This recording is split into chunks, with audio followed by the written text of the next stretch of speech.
Tidak pernah iblis bisa menjadi manusia, kawan. Tuhan bisa. Iblis nggak bisa. Tapi menjadi batu bisa. Sampai orang pun harus sujud menyembah batu. Ada banyak. Menjadi batu iblis itu bisa. Jangan main-main kalian, diputar balikkannya semua firman Tuhan itu. Itulah hebatnya iblis. Paham ya?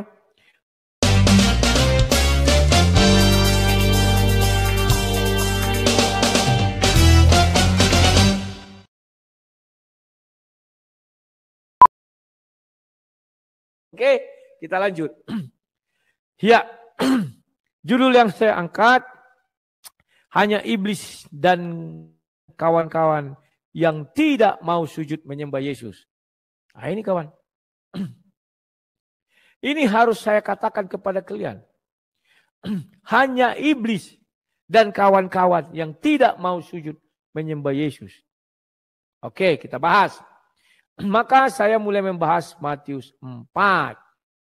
Nah ini kawan. Matius 4. Nah ini. Langsung ya. Sebentar. Ini. Semuanya itu akan kuberikan kepadamu jika engkau sujud menyembahku. Ingat, iblis selalu mengatakan kepada orang, jika engkau sujud kepadaku, aku berikan kenikmatan. Nah, aku berikan dunia ini. Di dunia ini ada seks, kuberikan seks sama kau. Di dunia ini ada makan roti, kuberikan roti kepadamu. Di dunia ini kenikmatan apa lagi? Dan lain-lainnya. Paham ya? Semoga kalian paham. Sudah. Maka iblis berkata demikian. Lanjut. Ya. Maka berkatalah Yesus kepada enyalah iblis. Sebab ada tertulis, engkau harus menyembah Tuhan Allahmu dan hanya kepada Dia saja engkau berbakti. Nah, ini kawan. Mengapa iblis minta disembah? Kenapa? Dia mengharapkan Yesus sujud menyembah Dia. Yesus tak mau.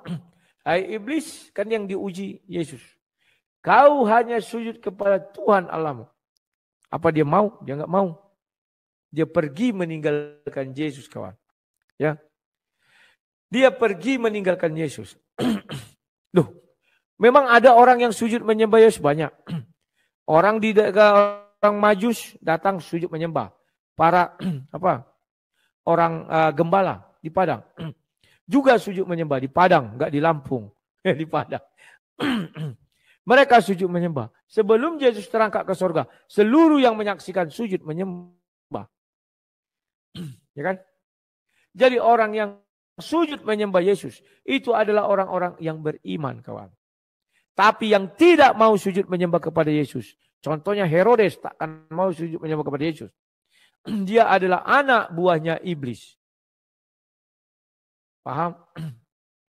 Iblis pun tidak akan mau sujud menyembah Yesus. Pahami kalian dulu. Tak mau ya kawan. Kau kan manusia. Aku kan iblis. Manusia bisa mati. Iblis kan tidak. Ingat ya. Ini harus kalian pahami dulu kawan. Nah.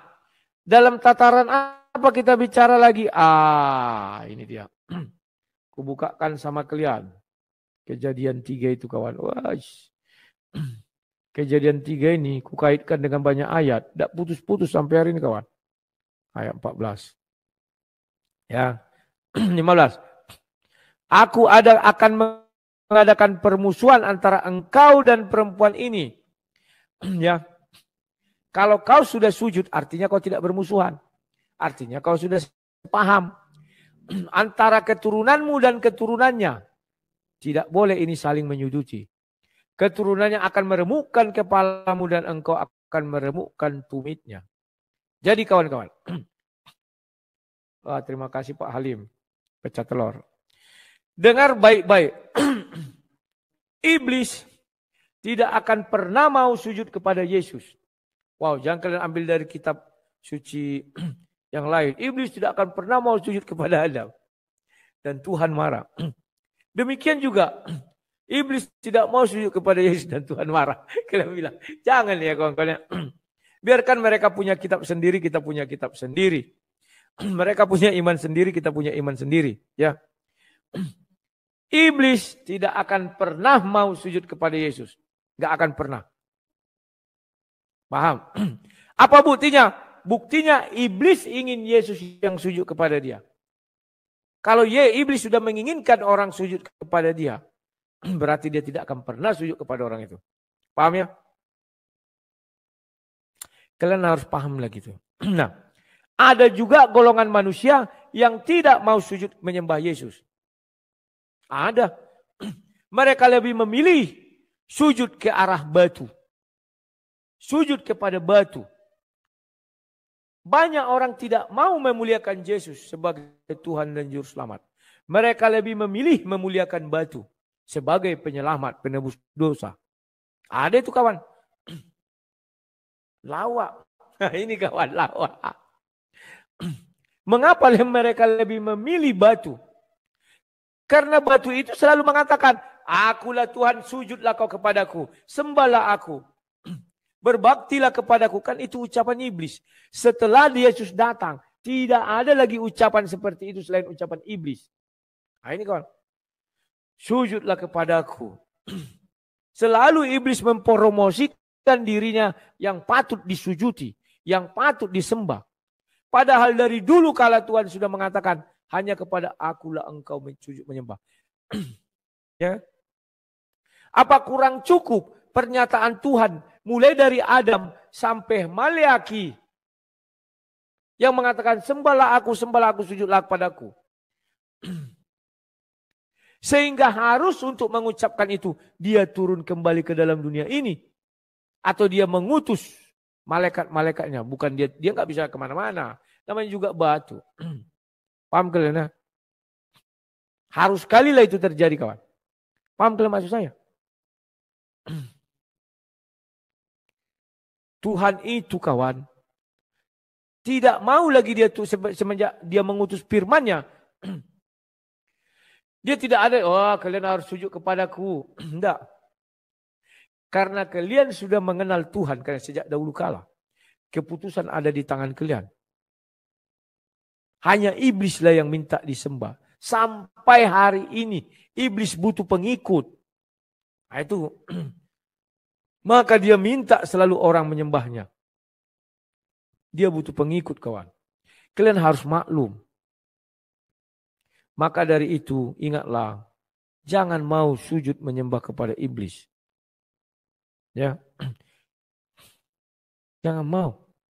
Dia akan menggunakan cara-cara licik iblis ini. Berubah wujud jadi batu, kita nggak tahu. Berubah wujud jadi pohon, itulah iblis. Tapi kalau Bapa di surga, dia bisa datang ke dunia menjadi manusia. Iblis tak akan pernah mau berubah wujud jadi manusia. Tapi masuk ke dalam manusia, iya. Kalian baca Maleaki kawan. Sorry, bukan Maleaki, lupa pula aku. Enggak. Ketika di Danau Galilea, ada itu di Injil Sinoptik ya. Dia ada orang gila, maka iblis masuk. Kami legion kalian. Tidak pernah iblis bisa menjadi manusia kawan. Tuhan bisa. Iblis nggak bisa. Tapi menjadi batu bisa. Sampai orang pun harus sujud menyembah batu. Ada banyak. Menjadi batu iblis itu bisa. Jangan main-main kalian. Diputar balikkannya semua firman Tuhan itu. Itulah hebatnya iblis. Paham ya? Oke. Hanya orang yang tubuhnya dikuasai setan yang tidak mau menerima. Ya betul. Betul ya. Viralnya batu ini. Viralnya. Ya. Batu ini viral katanya. Batu viral. The one and only. Satu-satunya batu yang viral. Aduh.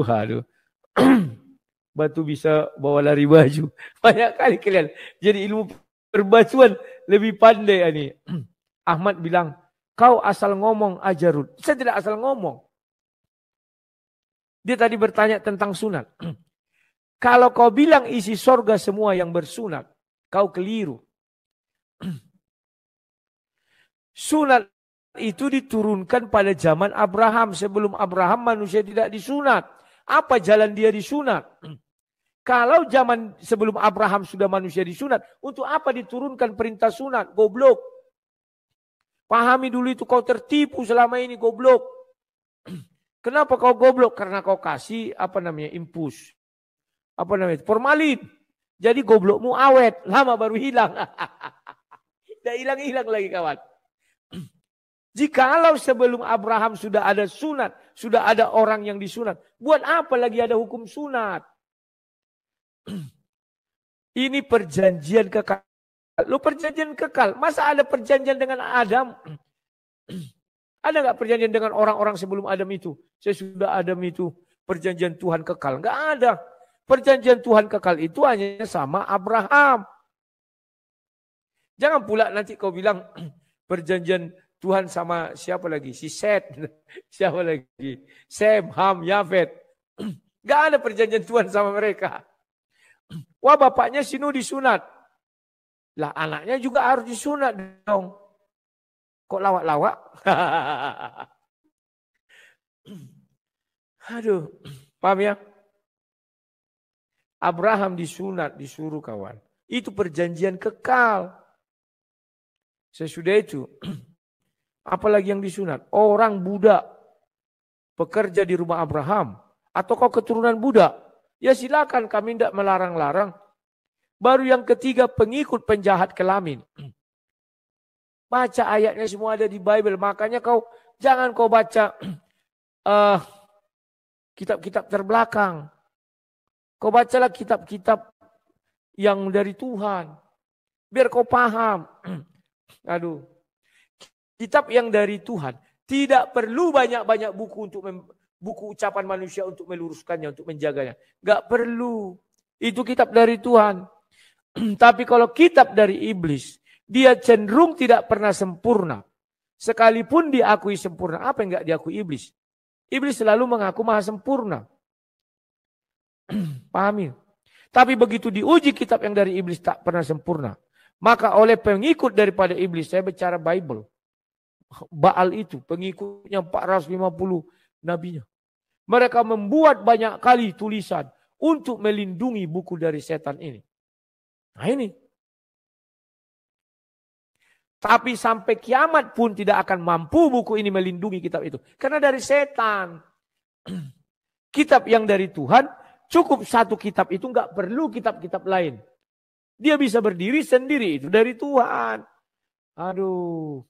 Kita hanya bicara kitab suci kita ya. Kita tidak bicara kitab suci orang lain. Kalau ada yang merasa-merasa, itu mah urusanmu. Jangan kau tanyakan kepadaku. Karena aku bukan seorang penghujat. Aku bukan seperti Zulkifli yang mau menghujat. Aku bicara Bible. Banyak orang yang merasa, kau bicarakan Tuhan kami. Rugi aku bicara Tuhanmu, aku bilang. Kalau aku bicara Tuhanmu, Tuhanmu pun tak mampu menjawab. Apalagi lah kau yang hanya seorang kutu kumpret. Kan begitu ya? Nah ini. Syekh Ahmad. Ingat orang Kristen Romawi dari dulu yang mengajak perang. Contoh perang salib itu yang ngajak perang orang Kristen. Loh, apa urusannya? Orang Kristen Romawi dari Romawi. Mana pernah Kristen Romawi? Waktu dulu Romawi itu belum Kristen. Goblok. Waktu mereka sudah mulai Israel pun mereka jajah. Paham ya? Kita tidak bicara itu. Itu dibilang zamannya zaman kegelapan. Sekarang sudah zaman terang. Yesus datang membawa ajaran terang. Tidak lagi ajaran kegelapan. Itulah sebabnya Yesus tidak mau memberi kuk di kepala kami ini. Makanya kami tidak pernah membela Tuhan. Membela agama, membela jin, membela hantu belau. Tidak pernah kami terlalu banyak kuk yang dibuat di leher kami. Kalau sampai itu kami lakukan.